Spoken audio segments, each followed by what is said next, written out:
Eccoci qua. Adesso parliamo invece di valorizzare gli immobili che ci sono, soprattutto quelli che sono rimasti vuoti oppure quelli che vengono affittati ma non sono in buone condizioni, quindi la manutenzione, come farla, i costi, insomma interpelliamo le agenzie. Questa volta Elena Costa, presidente FIMA Agenti Immobiliari Confcommercio Vicenza, ben arrivata qui con noi. Grazie. Mauro Posocco, presidente FIMA di Treviso ma anche Veneto regionale, quindi una duplice veste, grazie anche a lei.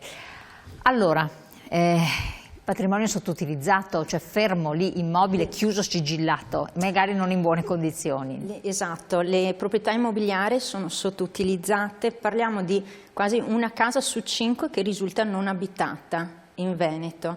Questo è un problema perché molti proprietari ricevono magari dei beni, delle palazzine intere a volte da successioni, quindi parliamo di palazzine che hanno una certa vetustà, una certa età, hanno bisogno di interventi di manutenzione straordinaria o di ristrutturazione. A ristrutturare costa. Esatto, ristrutturare costa, i costi di ristrutturazione sono un problema. Un altro problema è il perdere la fiducia per quanto riguarda la lentezza burocratica, le incertezze sulle normative urbanistiche, che ovviamente se si vuole ristrutturare casa o fare una manutenzione straordinaria bisogna insomma interfacciarsi anche su quel fronte. Quindi con tanti professionisti, con le amministrazioni, diventa un lavoro nel lavoro che uno magari ha già e al momento deve solo tirare fuori i soldi senza vederne intanto gli esiti, no? Esatto, quindi perdono fiducia e questo cosa comporta? Comporta un rallentamento nell'inserimento del mercato di prodotti che possono essere a fini locativi, cosa che insomma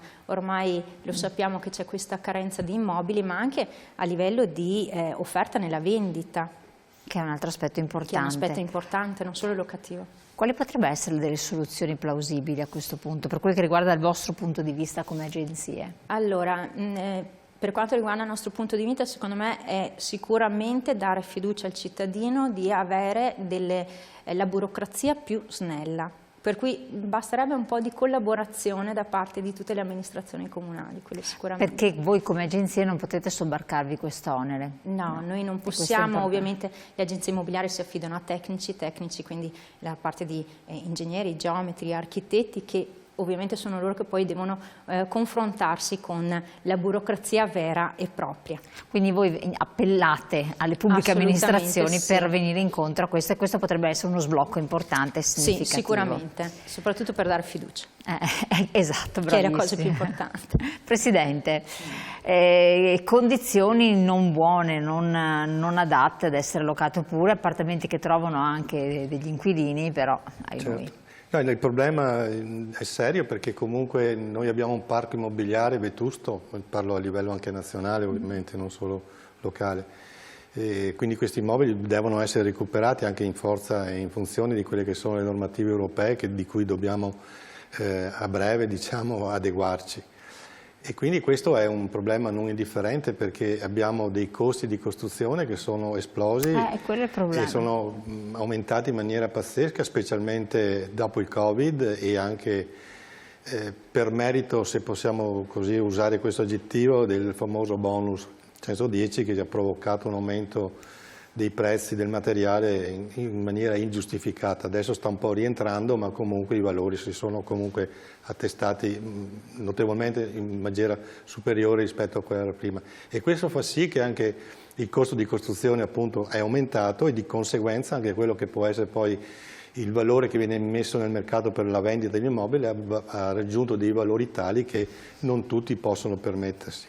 Quindi poi qua sarebbe da aprire una parentesi non da poco, parlando appunto di possibilità, non possibilità, banche se ti danno meno mutui eccetera. Infatti anche questo. E poi dobbiamo recuperare tutta la parte vecchia, quindi tutti gli immobili devono essere recuperati, bisogna fare un intervento di ristrutturazione, bisogna quindi però il problema, che lei dice che è importantissimo ed emerge nella sua evidenza, è poi questo, che molte volte il proprietario di questo immobile non ha soldi, perché magari ha già i problemi a casa propria dove ci vive, che deve già magari metterla propria, o problemi familiari o figlio o quant'altro. Quello è un immobile che Svenderlo sarebbe svenderlo, magari di famiglia, come dice lei, eccetera, quindi un valore anche di carattere affettivo.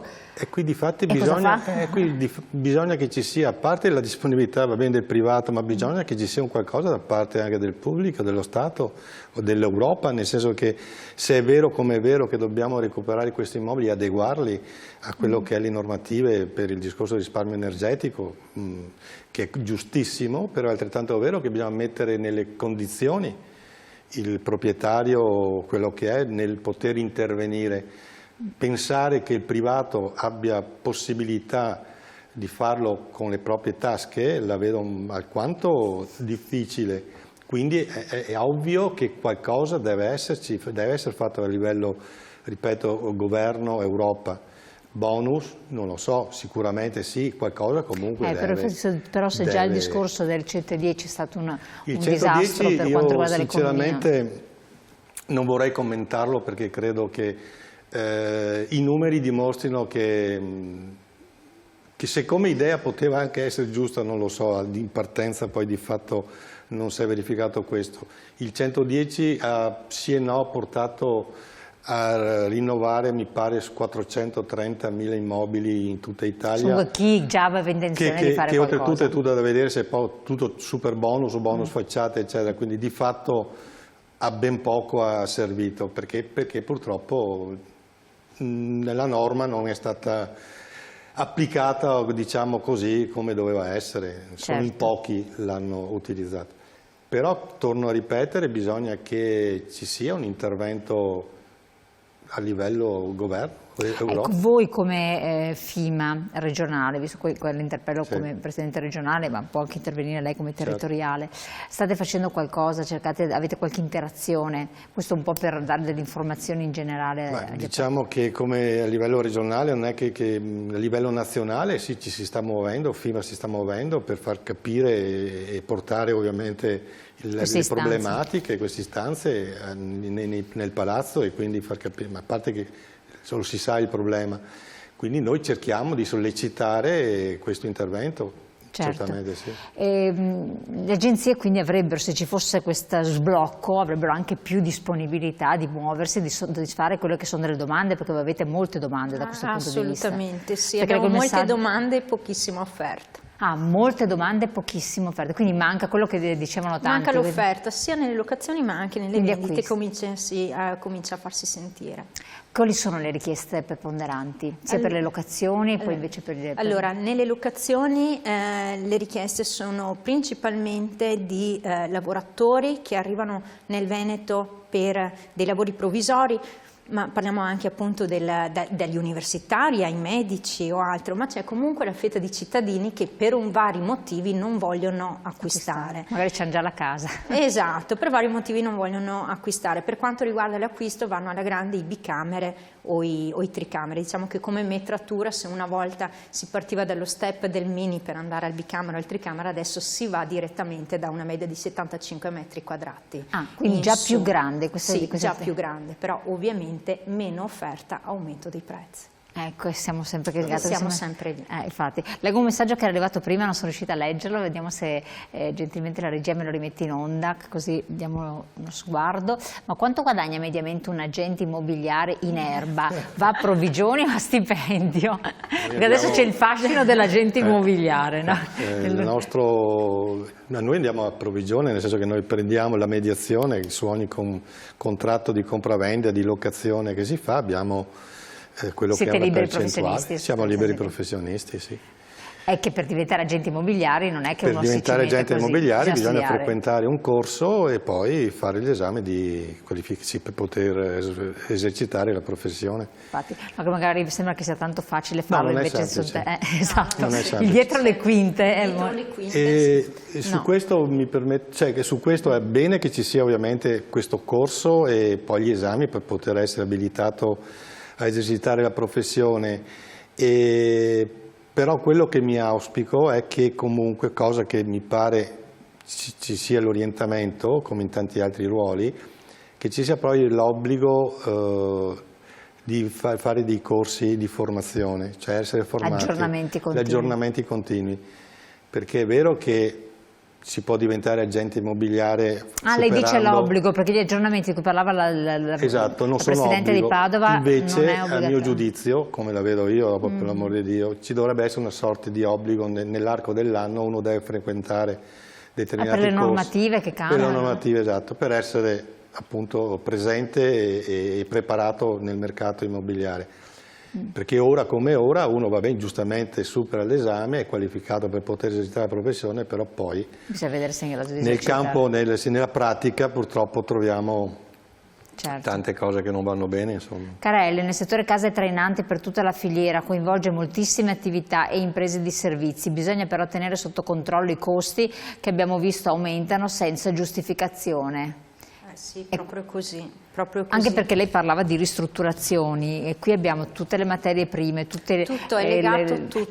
E un non addetto ai lavori non si rende conto, magari si basa su calcoli fatti spannometrici qualche anno fa, dice mi costerà 30.000 euro, poi si trova la sorpresa che supera i 100. Certo. Sono brutte sorprese, per cui è anche quello un po' il problema. Partiamo perché... che se parliamo di costi per ristrutturare la casa, partiamo innanzitutto dai costi del materiale per strutturare una casa, il filo elettrico, quindi partiamo dalle cose semplici. Poi andiamo sulla mano, chi lo e deve poi mettere? Andiamo sulla manodopera. Introvabile. Che è introvabile, ma ovviamente se il costo del materiale aumenta il preventivo poi finale. Certo. Ma infatti questo blocco che voi riscontrate, che c'è in case non ristrutturate, non sistemate, che esiste anche per chi ci abita nelle case, ne parliamo spesso, è legato proprio a questo, il non trovare una manodopera che ti garantisca tempi certi, e questo è un altro aspetto, costi certi, ma costi sostenibili, perché questo è un altro problema enorme per le famiglie, cioè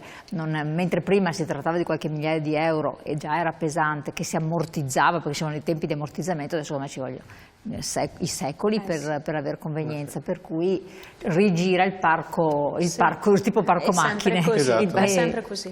Infatti, quindi a sto punto aspettare non so che cosa, un miracolo, perché poi se le cose diventano anche cogenti, cioè diventa una legge che impone certi rinnovamenti, eccetera, le persone non possono farlo. No, esattamente. Diventa forse un modo per vendere a terzi o a fondi stranieri il nostro patrimonio immobiliare, no? Speriamo di no. Speriamo di no, anzi l'abbiamo già no. fatto in parte, no?